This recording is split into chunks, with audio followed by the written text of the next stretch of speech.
Hello guys, welcome back to my channel. आज की video में हम डिस्कस करेंगे जेसीएस सेकंड शिफ्ट में जो क्वेश्चंस आए हैं या फिर कैसा एग्जाम पैटर्न आया है जेसीएस सेकंड शिफ्ट में।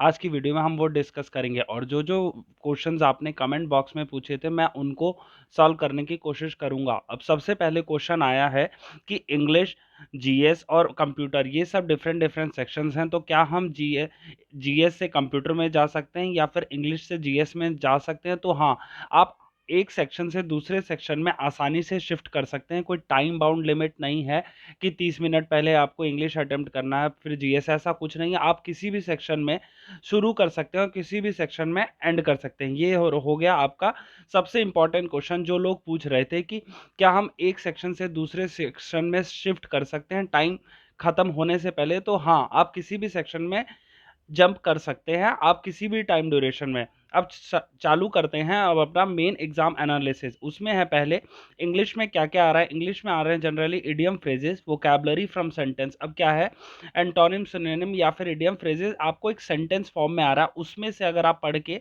सॉल्व करेंगे तो आसानी से सॉल्व कर ले जा रहे हैं। तो पेपर जो इंग्लिश का आ रहा है वो टफ नहीं आ रहा, वो अगर आपने थोड़े भी ध्यान से पढ़ा है तो आप आसानी से सॉल्व कर ले जाएंगे। और जंबल सेंटेंसेस जो कि पीक्यूआरएस फॉर्म के होते हैं, अब उन पीक्यूआरएस फॉर्म में भी अगर आप आसानी से कूल माइंड होके पढ़ेंगे तो वो आप सॉल्व कर ले जा रहे हैं। इतना कोई टफ नहीं आ रहा जंबल सेंटेंसेस।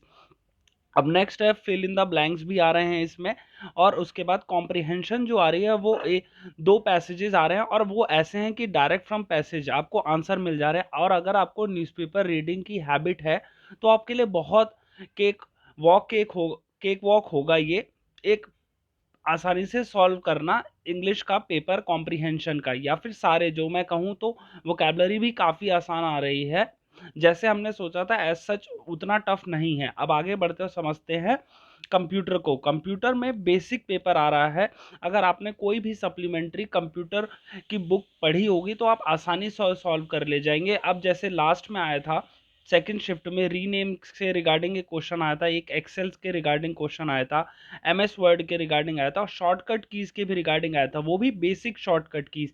कोई इन डेप्थ में नहीं पूछा जा रहा, आराम से बेसिक पेपर आ रहा है कंप्यूटर का। अब आगे बढ़ते हैं और समझते हैं नेक्स्ट में maths and reasoning. Maths and reasoning में आपका क्वेश्चन आ रहा है परसेंटेज से, एक ट्रेन एंड लेंथ से आया था, मिक्सचर एलिगेशन से आया था और कैलेंडर से भी आया था। और कैलेंडर से क्वेश्चन कुछ ऐसा आया था कि आपको फॉर्मूला भी नहीं लिखना, आप आराम से अगर रफ पे प्रैक्टिस करके डेट से करेंगे तो भी आप सॉल्व कर ले जाएंगे। ये इतना आसान आ रहा है। कोडिंग डिकोडिंग आया था, एक फीचर वर्ड आया था उसके रिगार्डिंग था कोडिंग डिकोडिंग। और सिटिंग अरेंजमेंट था कि डायरेक्शन की, अगर ये यहाँ बैठा है तो वो ABCD की डायरेक्शन के रिगार्डिंग था। ये थे सिटिंग अरेंजमेंट के क्वेश्चंस। और ये सारे जितना मैथ्स और रीजनिंग और क्वांट है ये काफ़ी आसान है। ये अगर किसी बंदे ने ध्यान से वो सिर्फ विदाउट फार्मूलाज भी या फिर विदाउट शॉर्ट ट्रिक भी करेगा सिंपल मेथड से तो वो कर ले जाएगा। अब नेक्स्ट है जीएस। जीएस में थोड़ा सा कंसेप्चुअल है, वन टू वर्ड है। और अगर किसी ने 1 से 1.5 साल की तैयारी कर रखी है तो आराम से कर ले जाएगा, उसको थोड़ा भी डिफिकल्टी नहीं आएगी जीएस में। अब होता है हमारा सबसे इंपॉर्टेंट पार्ट, वो है टाइपिंग। अब टाइपिंग में क्या है, पहले तो फॉन्ट साइज विजिबल है, इतना ऐसा छोटा नहीं है जैसा हम लोगों को डराया जा रहा था। या फिर स्क्रीन टू स्क्रीन में लोग जनरली सोचते हैं कि फॉन्ट साइज बहुत छोटा होगा, ऐसा भी नहीं है। और एक और चीज़ मुझसे इसमें पूछा है लोगों ने कि क्या हमें एक्स्ट्रा टाइम मिलेगा पहले प्रैक्टिस करने के लिए।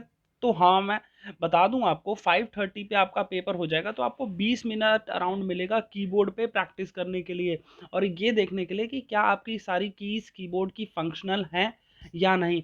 पर एक जो आजकल प्रॉब्लम आ रही है, मैं 2 शिफ्ट में देख चुका हूँ, उसमें क्या है कि आपका सिस्टम थोड़ा सा लैग कर रहा है, वो जो है स्लो चल रहा है, टाइमिंग पहले ही बंद हो जा रही है। और ये एक बच्चे ने भी कमेंट करके बोला है कि उसका जो सिस्टम था पहले ही बंद हो गया। तो तो आप ये थोड़ा ध्यान दीजिएगा और जैसे ही अगर हो तो एक बार कंप्लेंट ज़रूर कीजिएगा जहां एग्जामिनर्स जितने वहां प्रेजेंट होंगे।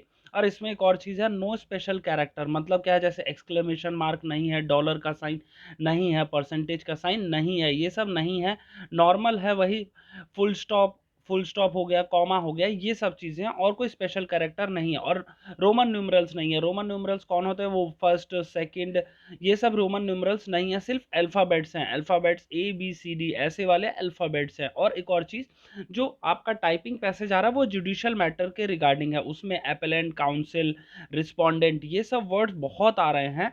और आपको एक और चीज़ है, बैक स्पेस अलाउड है, वर्ड्स हाईलाइट नहीं हो रहा है। और वर्ड्स हाईलाइट नहीं हो रहा है, इसके रिगार्डिंग मैंने एक वीडियो बना रखा है कि उसमें क्या करें और कौन सी ट्रिक होती है कि वर्ड्स अगर हाईलाइट आपके पैसेज में नहीं हो रहे तो उस टाइपिंग पैसेज को कैसे सॉल्व करना है। आप चाहेंगे तो मैं उसका लिंक डिस्क्रिप्शन में डाल दूंगा, तो आप प्लीज़ पेपर देने जाने से पहले एक बार उस वीडियो को ज़रूर देखिएगा, जिससे आप अच्छे से इस वाले टाइपिंग पैसेज को सॉल्व कर पाए। ऑल राइट गाइज, ये था आज का शिफ्ट 2 का एनालिसिस, जिसमें हमने डिस्कस किया कि आप किसी भी सेक्शन में से किसी भी सेक्शन में जंप कर सकते हैं कभी भी। और मेन हाईलाइट यही है टाइपिंग की कि बैक स्पेस नहीं है और उसके बाद आपके वर्ड्स हाईलाइट नहीं हो रहे। ऑल राइट गाइज, ये था आज का वीडियो। वीडियो अच्छा लगा हो तो वीडियो को लाइक ज़रूर कीजिए और शेयर कीजिए अपने कुछ फ्रेंड्स को जिनका फोर्थ शिफ्ट या फिर थर्ड शिफ्ट में है ये वीडियो। और